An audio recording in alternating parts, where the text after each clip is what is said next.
Olá pessoal, tudo bem? Vamos conversar? Na nossa conversa passada, nós falamos sobre o surgimento do Renascimento. Citamos suas principais características, né? Citamos o pioneirismo da Itália nesse movimento, ou seja, como foi que a Itália reuniu as características que fizeram dela ser a primeira a adquirir as principais características desse movimento importante chamado de Renascimento. Então, quando a gente fala de Renascimento, nos vem logo à mente, frequentemente, questões ligadas a vários artistas da própria Itália, né, que fizeram parte desse movimento. Mas aí, essa posição de destaque aos artistas italianos se dá justamente porque a Itália, né, reuniu as principais condições que fizeram dela ser a pioneira nesse movimento. Além disso, também devemos frisar que esse momento de destaque também se justifica pela razão, né, de uma rica classe de comerciantes que acabaram incentivando, que acabaram colaborando com os principais artistas desse movimento. Então, a partir de um volume de obras e a partir de um volume de vários artistas que apareceram na Itália, os historiadores acabaram por dividir, acabaram por periodizar, né? Ou seja, dividir o Renascimento italiano em três fases distintas, três fases diferentes, cada uma delas em sua época.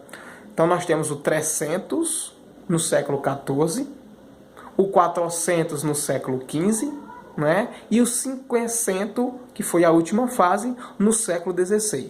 Então vocês percebam aí que o Renascimento é um grande movimento intelectual, é um grande movimento artístico, cultural e político também, né? Não deixe também de ser religioso, que se deu em três grandes séculos, falando aqui especificamente da Itália. Então, por essa grande influência, por esse grande momento ímpar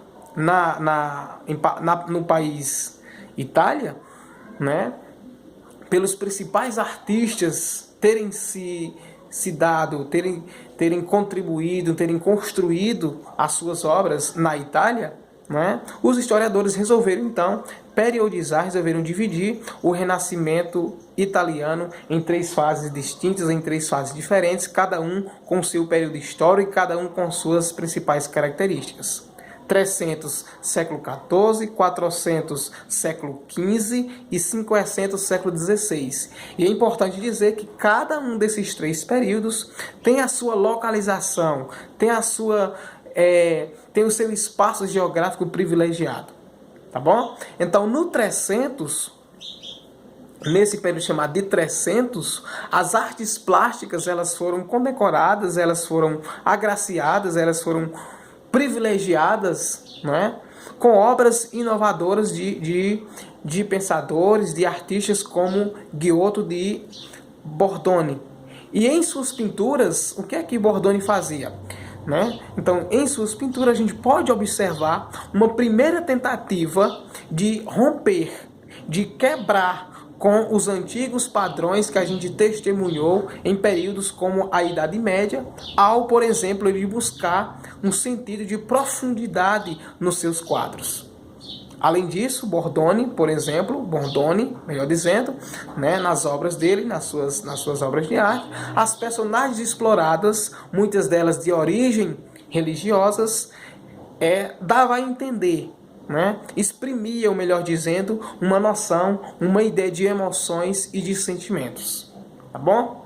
Então, artisticamente falando, né, o principal representante desse primeiro item, dessa primeira fase do Renascimento, artisticamente falando, o principal representante é Giotto di Bordone, ou de Bondone, tá bom?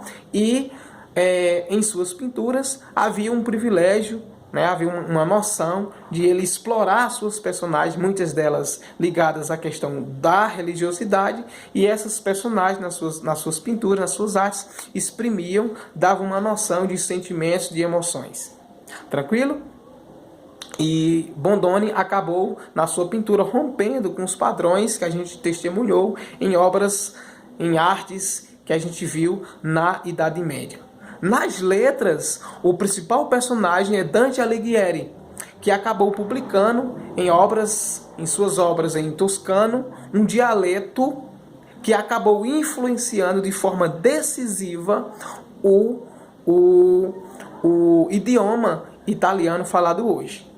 Então, logo depois aparecem pessoas como Petrarcas, considerado por muitos como um dos grandes fundadores de questões humanitárias, de questões humanísticas na literatura, né? E também nós podemos destacar nesse momento aqui Giovanni de Boccaccio, autor de obra muito conhecida chamada de Decameron. Tranquilo, então? Então, graças ao apoio de famílias, nós já falamos na conversa passada, de família Médici, né, acabou, portanto, né, gerando a segunda fase. Né? Então, graças ao apoio de famílias poderosas, como a família Médici, surge, então, a segunda fase do Renascimento, chamada de 400, que teve as suas maiores expressões, as suas maiores ideias ligadas às cidades italianas, como Florença. Então veja aí que nós já citamos a primeira fase do Renascimento, 300, tá bom? Artistas como Bordoni e Boccaccio, e nós estamos agora discutindo, apresentando a segunda fase do Renascimento, chamada de 400, que surgiu a partir de influência de uma família muito poderosa italiana chamada de família Médici.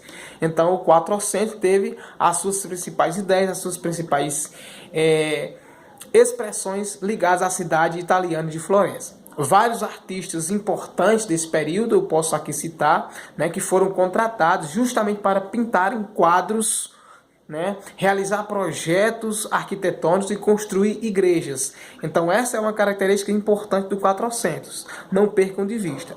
Artistas importantes que acabaram sendo contratados para pintarem quadros e realizar projetos arquitetônicos, como por exemplo, né, para construir igrejas. E nessa época do 400, o apoio às artes servia como um importante instrumento de projeção nacional, ou seja, de subida, de ascensão social, não só para os Médici, né, como também para outros burgueses italianos. Tranquilo, pessoal, até aí? Então veja que nós estamos aqui tentando discutir com vocês esse segundo período chamado de 400. Entre os artistas desse período, nós temos Mosaico, né, que foi um dos principais pintores que acabaram aprimorando o uso dessa perspectiva.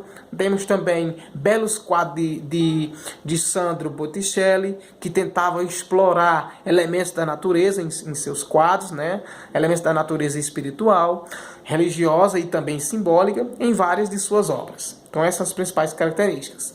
No campo da arquitetura, ainda dentro da segunda fase chamada de 400, nós destacamos Felipe de Brunelleschi, né, pela sua construção da Catedral de Santa Maria del Fiore.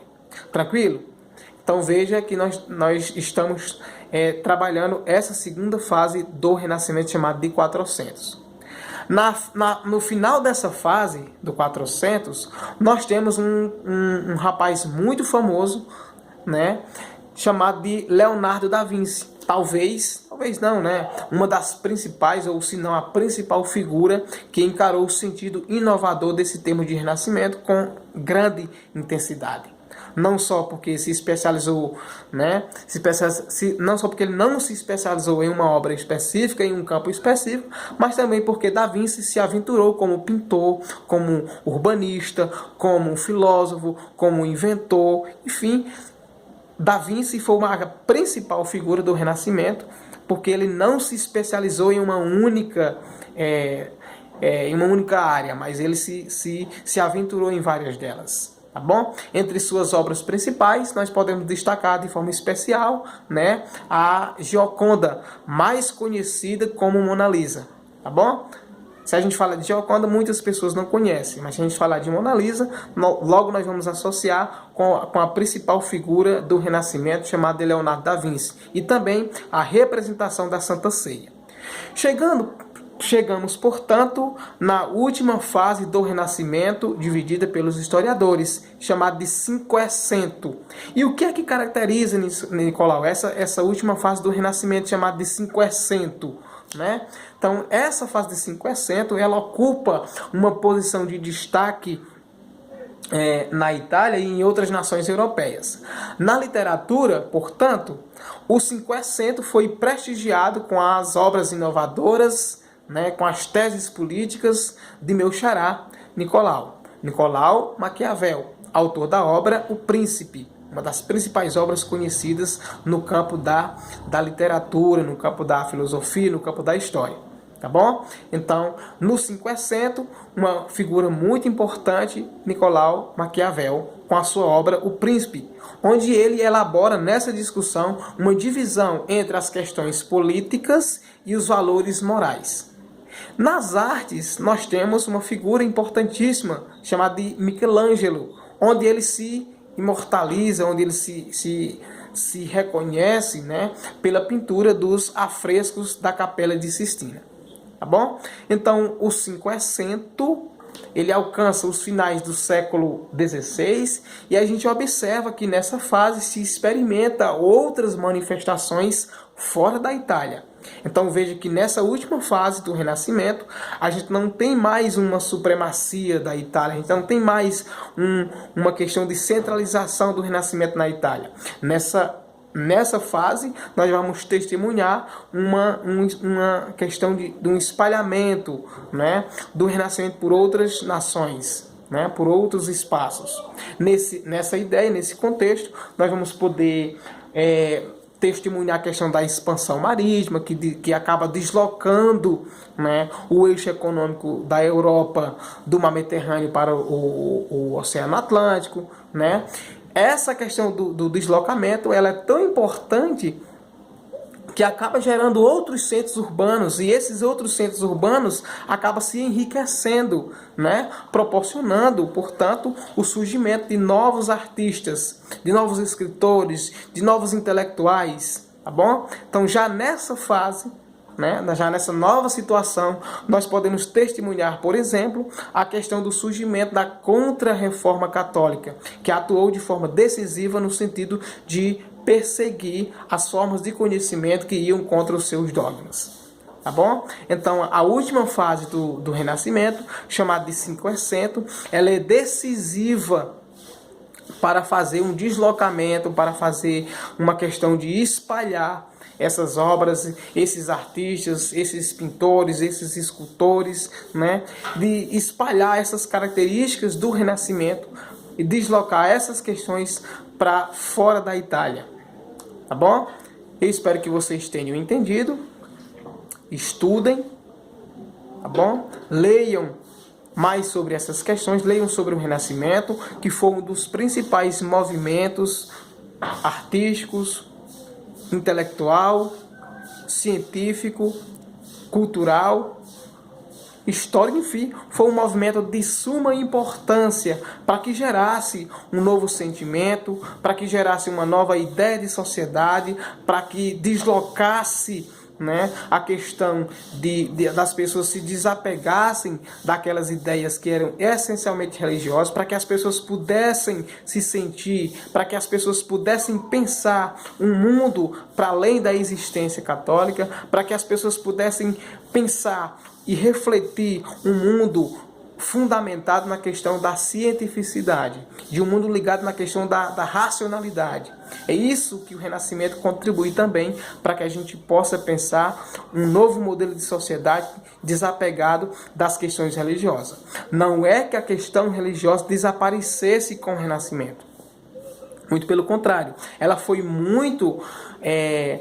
Aliás, ela contribuiu bastante para que esses pensadores, para que esses artistas pudessem também pegar essas questões religiosas, refletir sobre ela e construir novos valores, construir novas ideias, construir novos estados, enfim, um novo modelo de sociedade.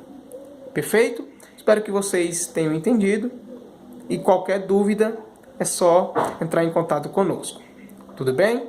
Deixamos aqui o nosso e-mail de contato também para que vocês possam entrar, nicolauhistoria@gmail.com. Podem entrar também em contato pelas nossas redes sociais. tá bom? Facebook Nicolau Neto, Instagram Nicolau Neto, tá bom? E o WhatsApp 992429739. Qualquer dúvida, vocês entrem em contato conosco, que nós estamos aqui para atender. Perfeito?